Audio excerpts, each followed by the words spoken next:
भगवान वामन ने अपने आसन से कुशा निकाली और जैसे ही नली में घुसाई तो शुक्राचार्य जी की एक आंख पधार गई। उपदेश दिया गुरुजी, सभी को एक नजर से देखना चाहिए, दो नजरों से नहीं।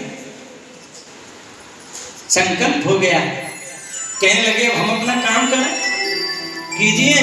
देखते ही देखते भगवान वामन ने बोले विराट भगवान की, पृथ्वी से लेकर के आकाश तक अपने आकार को बढ़ा दिया। अब चरणों के भी दर्शन नहीं हो रहे हैं। पहले चरण में भूलोक को नाप लिया, दूसरे चरण में त्रिलोकी को नाप रहे थे।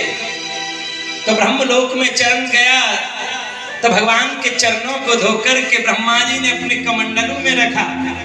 यही तो गंगा माँ है। बोलो गंगा मैया की जय। जामवंत जी ने 7 परिक्रमा की। अब तो तीसरे चरण को रखने के लिए स्थान नहीं है। गरुड़ जी आए और कहने लगे बलि से, बलि बड़े दान की बात कर रहा था, काम कांचन गुणवत्त धाम, बता अब तीसरे चरण को कहाँ रखें? हम होते तो क्या कहते? हम कहते जी जब संकल्प हुआ था तो वामन अंगुल कहते, और ठेकेदारी थोड़ी है तुम इतने लंबे चौड़े हो गए। राजा बलि ने हाथ जोड़कर के कहा, प्रभु धन बड़ा होता है या धन का मालिक बड़ा होता है? कहने लगे बलि धन से धन का मालिक 1000 गुना बड़ा होता है। तो प्रभु तुमने मेरे धन को नापा है, मुझे नहीं, तो इस तीसरे चरण को मेरे सिर पर रख दीजिए। इतना कहते ही भगवान वामन के नेत्रों से आंसू टप टप गिरने लगे और राजा बलि के सिर पर पैर को रखा। कहने लगे रे बलि, मैं तुझे छलने के लिए आया था, तुमने मुझको छल लिया। वहीं पर प्रहलाद जी प्रकट हो गए और कहने लगे, प्रहलाद जिस काम को तुमने नहीं किया ना, वो काम आज राजा बलि ने कर दिया है। मैंने इसे स्वतंत्र लोक का राज्य तो दे दिया, ये चाहे सारी संपदा भी यदि मांगे तो चाहे मुझे इंद्र से युद्ध करना पड़े वापस लौटा दूंगा। बलि कहने लगा, प्रभु तुमने मुझे स्वतंत्र लोक का राज्य दिया, मैं तो उसी से प्रसन्न हूं, पर मेरी एक शर्त है। क्या? मेरी यही शर्त है, केवल कि जब मैं सतल लोक में प्रवेश करूं तो मुझे दरवाजे पर आपके दर्शन हो। अरे फिर तो तुमने मुझे अपना चौकीदार बना दिया। हम कब कह रहे हैं चौकीदार हो? चौकीदार नहीं तो क्या है, मुझे क्या पता कब तुम अंदर जाओगे कब बाहर आओगे। हाँ, पर हम आपको वचन देते हैं, हम आपके डोडीवान बन करके ही चलेंगे। डोडीवान बन करके भगवान वामन चले गए। नारद जी ने माँ लक्ष्मी को बताया, माँ लक्ष्मी दौड़ी दौड़ी आई और स्वतंत्र लोक पहुंच गई। राजा बलि को रक्षा सूत्र बांध दिया। ये निबद्धो बलि राजा दान विद्रो महाबला, तेना त्वां प्रतिवंदनामि रक्षे माचला। रक्षा सूत्र बांध दिया। उसी दिन से रक्षाबंधन का त्योहार प्रारंभ हो गया। उसी दिन से कहने लगे, कहां से आए हो बहन, क्या सेवा करूं? अरे भैया तुम क्या सेवा करोगे?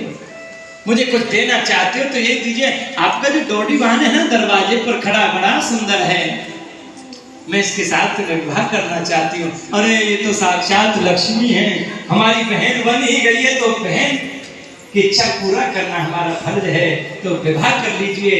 नारायण रूप से माँ लक्ष्मी ने विवाह किया और वामन रूप में आज भी भगवान वामन सतल लोक में निवास करते हैं। वो लक्ष्मी नारायण भगवान की जय। सदैव भगवान कहने लगे, राजन भगवान ने सत्य के कारण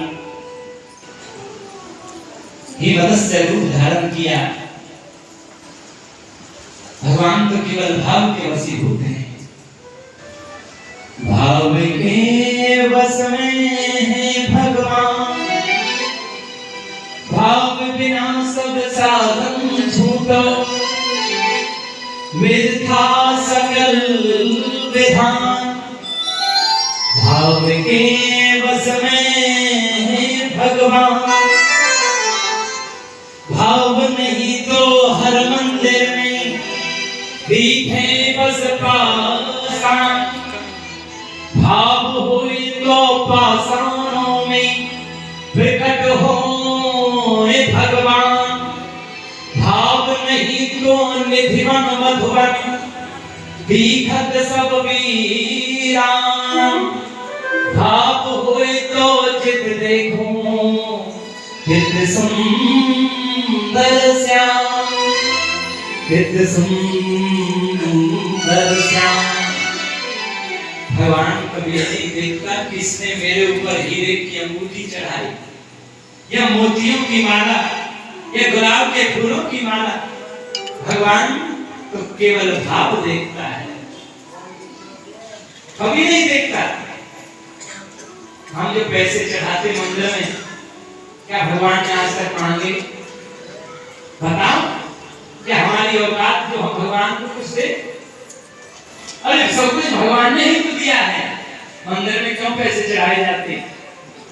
जिससे कि उस मंदिर का निर्माण हो, जिससे उस पुजारी का निर्माण हो, इसलिए मंदिर में पैसे चढ़ाए जाते हैं। चढ़ाने चाहिए जिससे कि हमारे सनातन धर्म का भी प्रचार हो, जिससे कि ज्यादा से ज्यादा मंदिरों की सेवा हो सके। परंतु भगवान ने आज तक किसी से कुछ नहीं मांगा। भगवान तो केवल भाव के वशीभूत है, भगवान तो केवल भक्ति के वशीभूत है।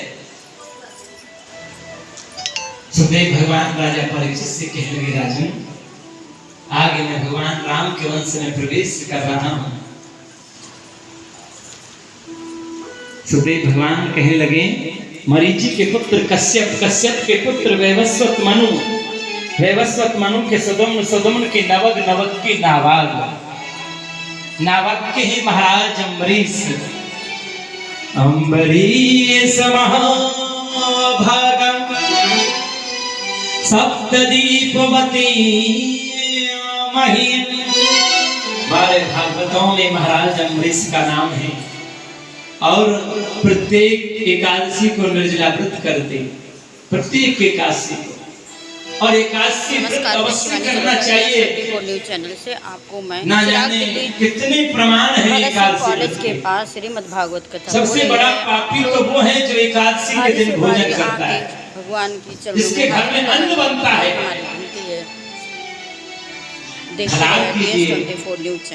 भूखे ना रह सके तो बहुत व्यवस्था चल रही है, परंतु एकादशी व्रत जरूर करना चाहिए। एकादशी व्रत सभी व्रतों में श्रेष्ठ है। ऐसा व्रत भी कभी कभी हो जाता है। एक भगत जी थे, इतना खाते, बिलांद नाप नाप के खाते, और जब भी बैठ जाते 4-5 घंटे से पहले नहीं उठते।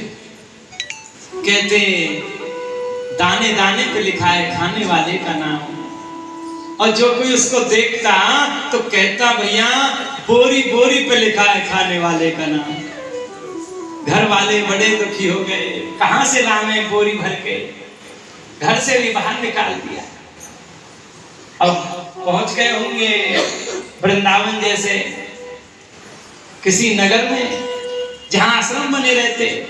अब एक आश्रम के दरवाजे पर हट्टे कट्टे मोटे संत खड़े, तो भगत जी की नजर गई, बाबा बहुत मोटा तगड़ा है। जब मोटा तगड़ा तो खाता भी अच्छा होगा और खिलाता भी अच्छा होगा।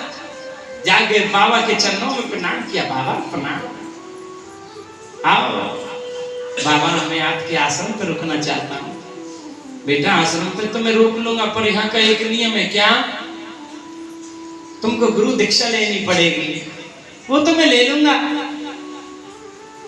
पर मेरी भी एक शर्त है। क्या? यहाँ कितने टाइम भोजन मिलता है? कहने लगे 2 टाइम मिलता है।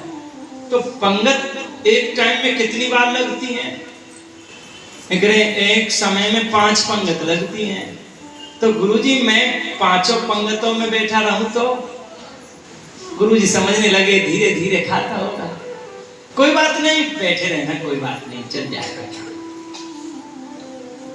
5 पंगतों में बैठा रहता, नाप के खाता पूरा। अब एक दिन क्या हुआ कि एकादशी आ गई। अब रसोई में जाकर के देखा चूल्हे ठंडे पड़े हैं, कोई है नहीं, रसोईया नहीं है। गुरुजी के पास गया, गुरुजी रसोई में तो कुछ है नहीं, चूल्हे ठंडे पड़े हैं। बेटा क्या है, आज एकादशी है और एकादशी के दिन आश्रम में कुछ नहीं बनता। तो गुरुजी मेरी तो एकादशी हो जाएगी, मैं तो दोपहर तक भी नहीं जी पाऊंगा। हाँ तो बेटा आश्रम में रहना है तो एकादशी का व्रत करना है। गुरुजी मैं एकादशी पूरी नहीं कर पाऊंगा, फिर तो राम नाम सत्य हो ही जाएगा। तो एक काम करना, तो कुछ आटा दाल आलू सब्जी जो भी है इकट्ठा करो और नदी के किनारे पहुंच जाओ और वहीं वृक्ष के नीचे बैठ कर के प्रसाद बनाना और राम जी को भोग लगाना और ग्रहण कर लेना। वहीं जाओ, आटा दाल आलू टमाटर जो भी सब्जी थी मसाले गठरी में बांधे, पहुंच गया नदी के किनारे वृक्ष के नीचे बैठ गया। और दिन बना बनाया मिलता था, आज बनाना पड़ रहा है। अब बन गया, अब भूख लग रही थी बहुत तेज, याद आ गया अरे गुरुजी ने कहा था कि राम जी का भोग लगाना है। अब बुला रहा है, राजा राम आइए मेरे राम आइए, मेरे भोजन का भोग लगाइए। राजा राम आइए मेरे राम आइए, मेरे भोजन का भोग लगाइए। राजा राम आइए मेरे राम आइए, मेरे